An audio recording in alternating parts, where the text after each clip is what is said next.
کہ حضرت ابن عباس رضی اللہ تعالیٰ عنہ فرمایا کرتے تھے کہ یہ سورۃ الطلاق اور سورۃ النساء الصغریٰ دونوں نام اس کے۔ بسم اللہ الرحمن الرحیم۔ یا ایھا النبی اذا طلقتم النساء، اے نبی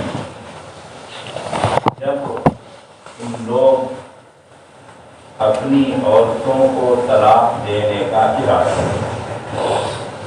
اب دیکھیے غور کر لیجیے، یا ایھا النبی اذا طلقتم النساء ہونا چاہیے اذا طلقت النساء۔ اے نبی جب آپ طلاق دینے کا ارادہ کریں، لیکن ایسا نہیں ہے جب تم لوگ طلاق دینے کا ارادہ کرو۔ اس لیے شارح فرماتے ہیں یا ایھا النبی بولا گیا ہے، لیکن اس سے مراد امت۔ آیا سمجھ میں آیا؟ خطاب نبی کو ہے لیکن مراد امت ہے، اور دلیل اس کی یہی ہے کہ آگے والا جملہ طلقتم آرا جمع۔ یا پھر دوسری تعبیر کرو کہ یہاں پر ایک فعل امر محذوف ہے، یا ایھا النبی قل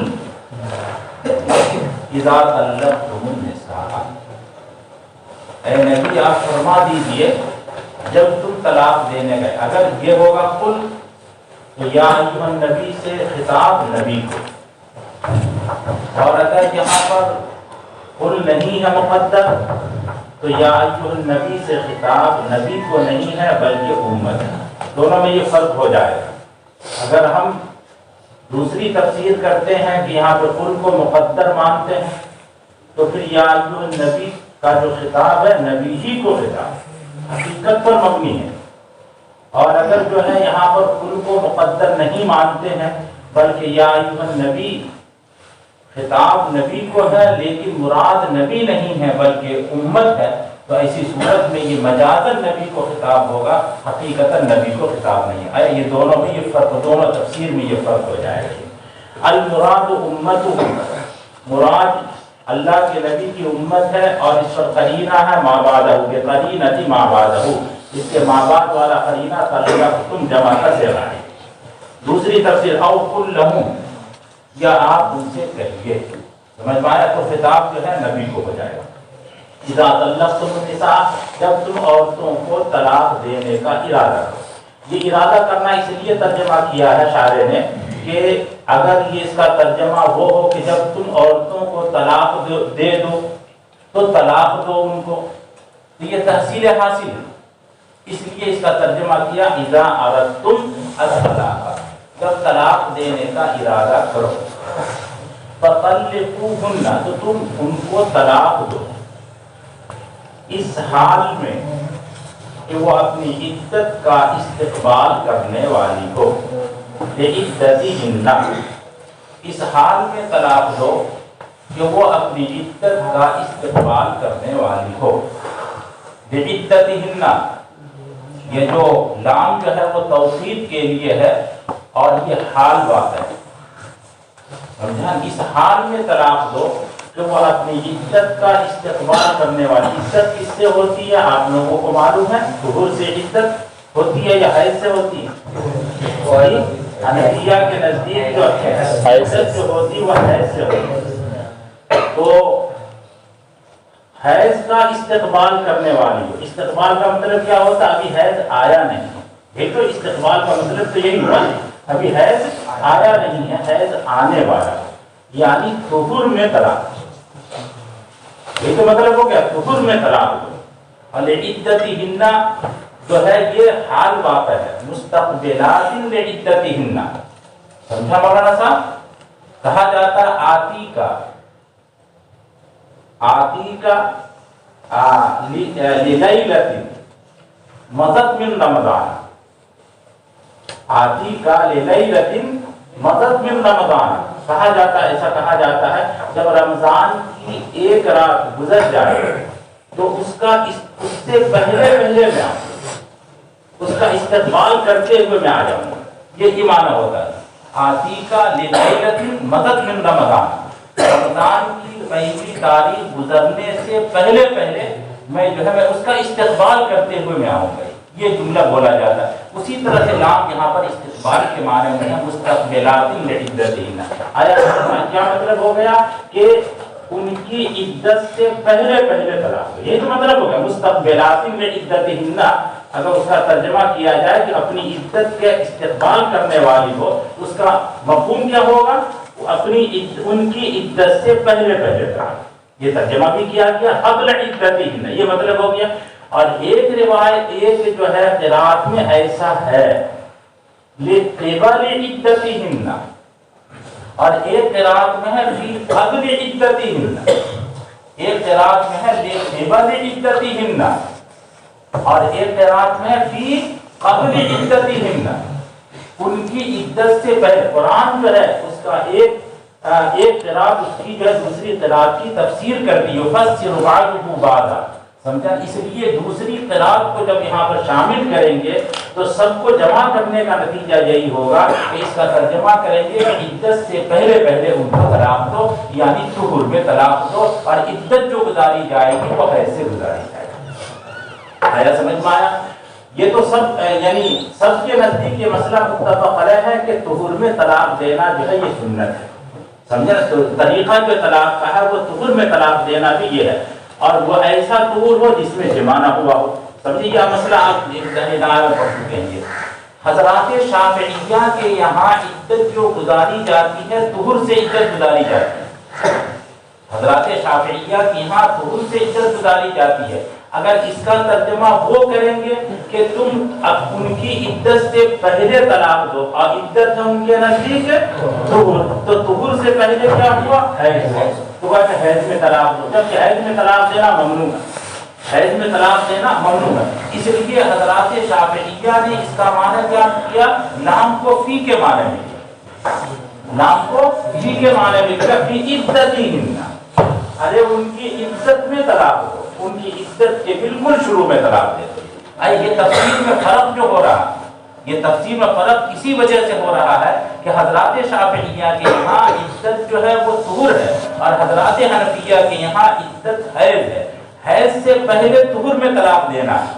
اور شافعیہ کے یہاں اگر یہ ترجمہ کیا جائے تو مشکل ہو جائے گا، اس لیے کہ حیض کی حالت میں طلاق دینا طلاق بدعت ہے، اس لیے انہوں نے لام کو فی کے معنی میں لیا ہے، اور فی کے معنی میں لے کر کے کہا کہ عدت کے شروع میں طلاق دے، سمجھا؟ عدت کے شروع میں طلاق دے دی۔ یہ اسی لیے مصنف چونکہ شافعی مسلک ہے اس لیے فرماتے ہیں یہ اولیہا، عدت کے شروع میں جو ہے طلاق دے دو، عدت کے شروع کے لیے، یعنی لام جو فی کے معنی میں بأن يكون الطلاق في طهر، بئی طور کے طلاق ایسے طہر میں ہو کہ لم تمس فیہ یا لم تمس فیہ، جس میں جمانہ ہوا ہو، جس میں خاتون سے جمانہ ہوا ہو۔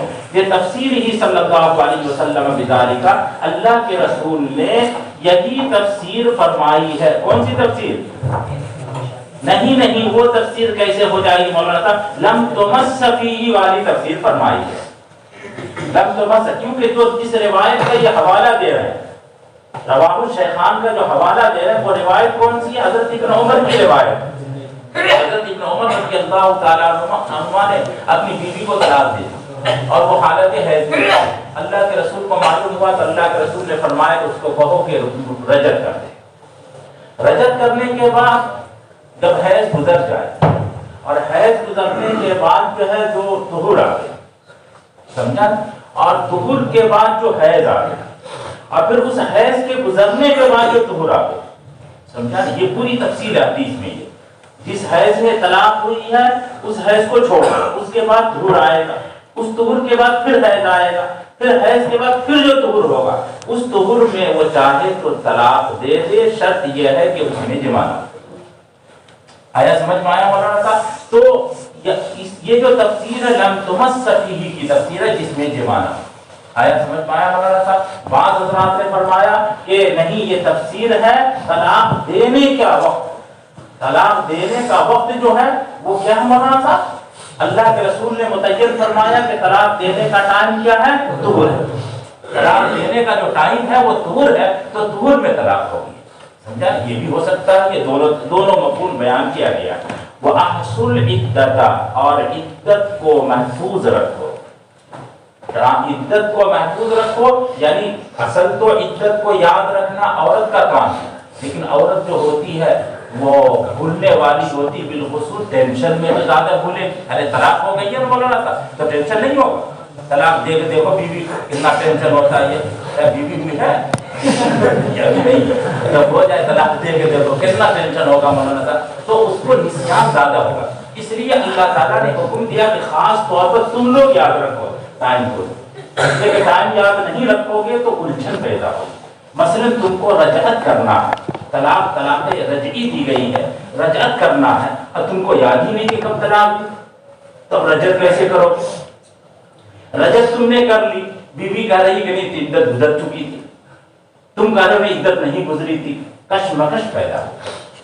سمجھا؟ اس لیے جو ہے عدت کو تم لوگ یاد رکھو.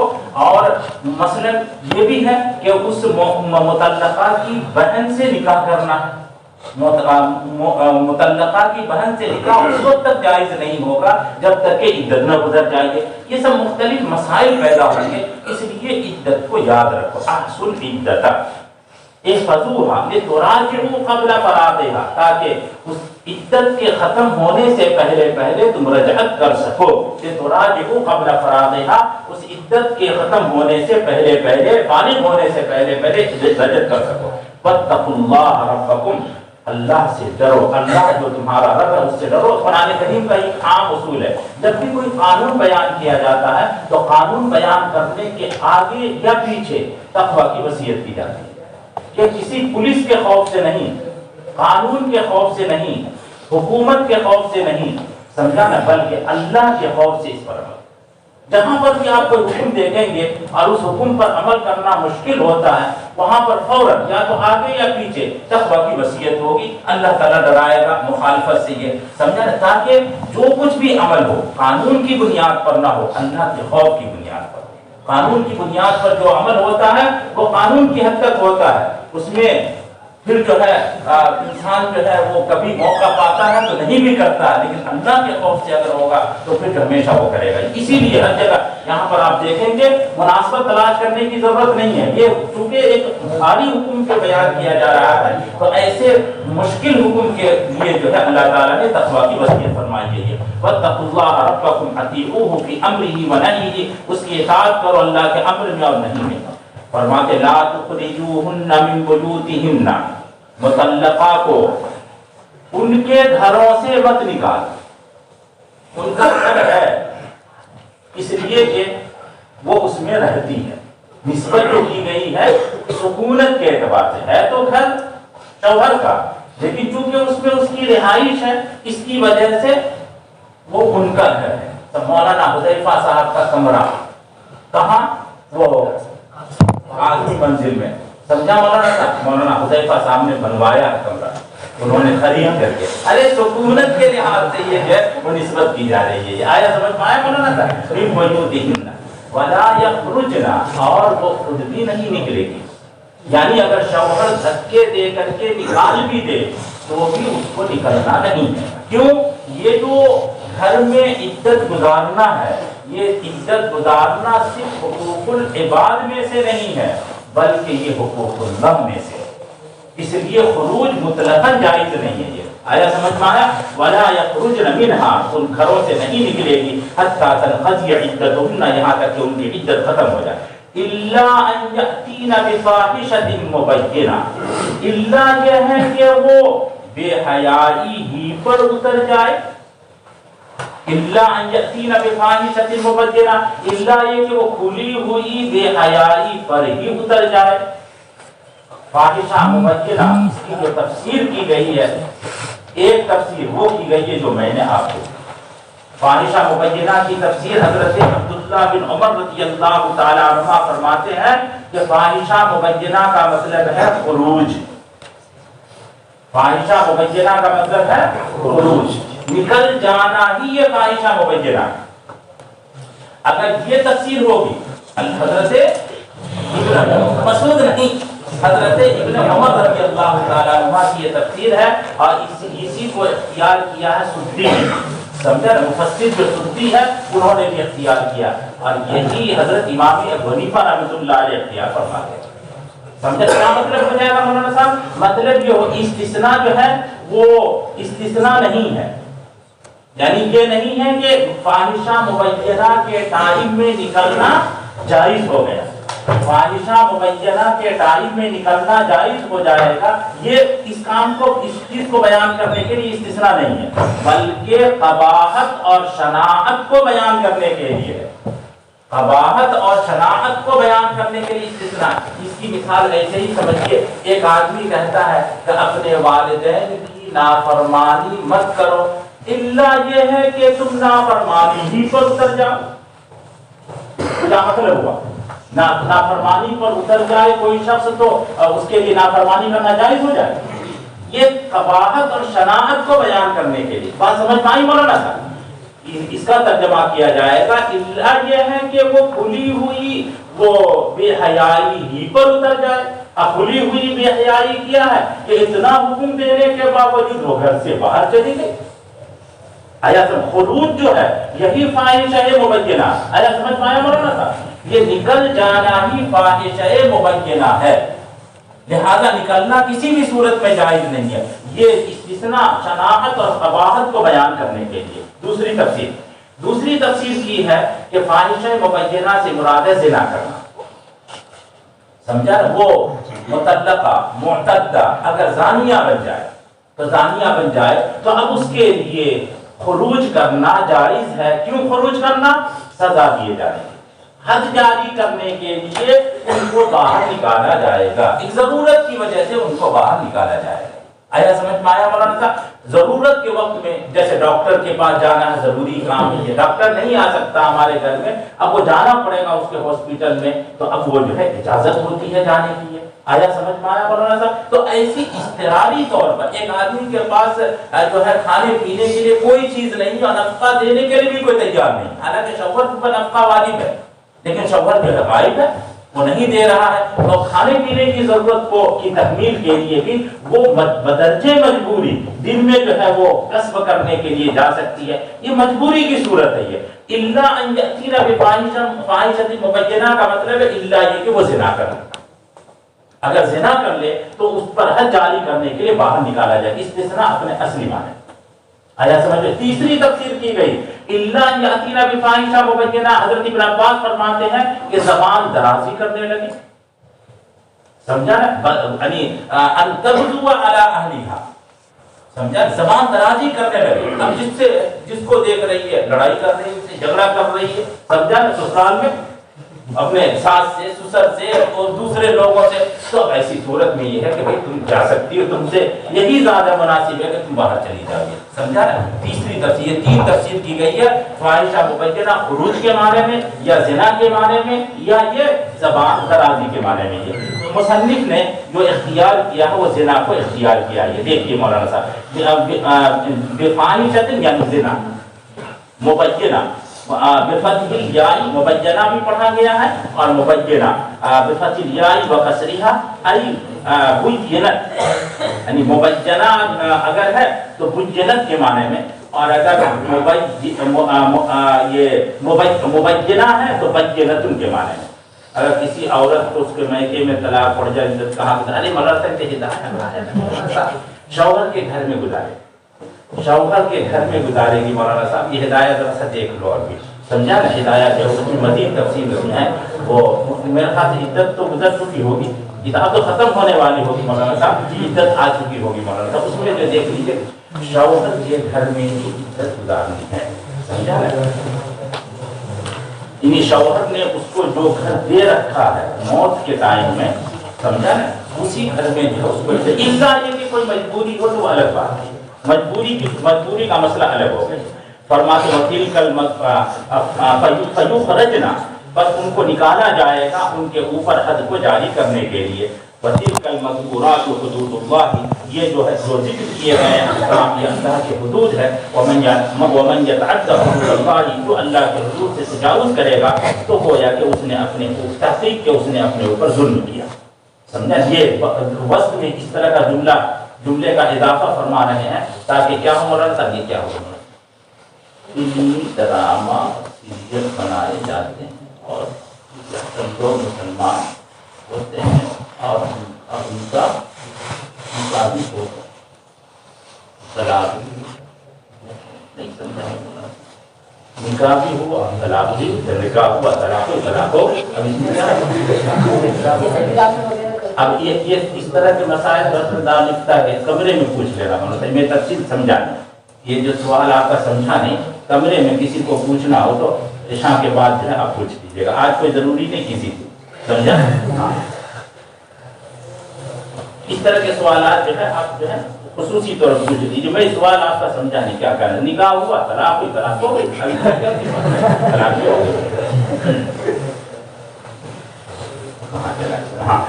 لا تدری، تم کو معلوم نہیں ہے، لعل اللہ یحدث بعد ذلک امرا، کہ اللہ تعالیٰ اس طلاق کے بعد کسی امر کو پیدا کرتے ہیں. یعنی عدت کو شمار کرتے رہو، یاد رکھتے رہو، سمجھا. یاد رکھنے کا فائدہ یہ ہوگا کہ ہو سکتا ہے کہ تمہارے اور دوسری بات، اس عدت کے زمانے میں بیوی کو اپنے گھر میں رکھو، بیوی کو گھر سے نکلنے میں رکھو، سمجھا. اگر بیوی یہاں گھر پر رہے گی تو سامنے رہنے کی وجہ سے انسان کے دل میں وہ رجعت کا داعیہ پیدا ہو. اگر طلاق رجعی ہے، سمجھا، یا نکاح کا داعیہ پیدا ہوگا. اگر طلاق بائن ہے، تب طلاق مخلد میں تو الگ ہو جاتی ہے، لیکن طلاق بائن اگر ہے تو نکاح کا داعیہ پیدا ہو جائے گا. یا طلاق رجعی ہے تو رجعت کا داعیہ پیدا ہو جائے گا. آیا سمجھ پایا. اگر وہ گھر میں رہے گی، لیکن اگر گھر سے چلی گئی، وہ نظروں کے سامنے نہیں ہے، سمجھا نا، تو ایسی صورت میں انسان بھول جاتا ہے، دوسرا پروگرام بنا لیتا ہے. فرماتا ہے کہ اللہ تعالیٰ جو ہے ہو سکتا ہے کہ تمہارے دل میں کسی امر کو پیدا کر دے. آیا سمجھ. امر سے مراد مراجعتن، رجعت کا خیال تمہارے دل میں پیدا کر دے. لیکن یہ اسی صورت میں فیما اذا کان واحدۃ او ثنتین، جبکہ طلاق رجعی ایک یا دو. واذا بلغن اجلهن، اور جب وہ اپنی عدت کو پہنچ جائے. جب عدت کو پہنچ جانے سے مراد قاربنا انقضاء عدتهن، جب اپنی عدت کے اختتام کے قریب ہو جائے، اپنی عدت کے اختتام کے قریب ہو جائے، فامسکوهن. اب دو راستہ ہے، یا تو تم اس کو اپنی بیوی بنا لو رجعت کر کے، یا اپنی بیوی نہیں بناؤ، اس کو جو مکمل طور پر چھوڑ دو. فامسکوهن، ان کو تم جو ہے ان کو انصاف کرو، بہی طور سے تم ان سے رجعت کر لو، معروف طریقے پر، بمعروف من غیر اضرار، ضرر دیے بغیر، معروف طریقے پر وہ ان کو جو ہے اس کے ساتھ رجعت کرو. کیا مطلب ہے؟ زمانے جاہلیت میں ایسا تھا کہ طلاق دی جاتی تھی، اور جب عدت ختم ہونے کے قریب ہوتی تو رجعت کر لیتے. رجعت کرنے کا مقصد یہ ہوتا تھا کہ پھر طلاق دے دیں، اور طلاق دینے کے بعد پھر جو ہے جب وہ قریب ہوگی عدت ختم ہونے کے تو پھر رجعت کر لیں گے. اس طرح سے نہ بیوی کو بیوی رکھیں گے، نہ بیوی کو غیر بیوی رکھیں گے. معلق کر دینے کا وہ رواج تھا. اللہ تعالیٰ نے فرمایا کہ یہ صحیح طریقہ نہیں، سمجھا نا. تم ان کو انصاف کر رہے ہو تو انصاف اس طریقے پر کرو جو کہ معروف طریقہ ہے شریعت میں، یعنی واقعتاً تم اس کو بیوی رکھو، ضرر پہنچانے کے لیے ان کے ساتھ انصاف کا معاملہ نہ کرو. آیا سمجھ پایا. من غیر اضرار او فارقوهن، یا تم ان کو الگ کر دو، یا تم ان کو الگ کر دو، معروف طریقے پر الگ کر دو. اترکوهن، ان کو معروف طریقہ الگ کرنے کا مطلب کہ متعہ وغیرہ تو آپ نے پڑھانے والا نہ تھا، وہ دینا پڑتا. ارے کچھ جوڑے وغیرہ بنا کر کے، کچھ زیور وغیرہ جو ہے متعہ کے طور پر جو ہے ہدیہ تحفہ کے گفٹ کے طور پر گفٹ وغیرہ دے کر کے ان کو رخصت کرو. یہ فارقوهن بمعروف اترکوهن حتى تنقضي عدتهن، یہاں تک کہ ان کی عدت ختم ہو جائے. ولا تضاروهن في المراجعة، مراجعت کے ذریعے سے، رجعت کے ذریعے سے ان کو ضرر مت پہنچاؤ، مراجعت کے ذریعے سے ان کو ضرر مت پہنچاؤ. کیا مثلا یہ بھی ہوتا آج کے زمانے میں مقصد تو طلاق دینا نہیں ہے، مقصد رجعت کرنا ہی ہے. رجعت تو کر لی، رجعت کرنے کے بعد ہمیشہ تان و تشنی، میرا احسان ہے کہ میں نے تم سے رجعت کر لی، سمجھا. اور جو اس طرح کے وہ جملے کسنا جس سے کہ اس کو ذہنی طور پر تکلیف ہو، اس طرح کی تمام چیزوں سے قرآن کریم منع کر رہا ہے.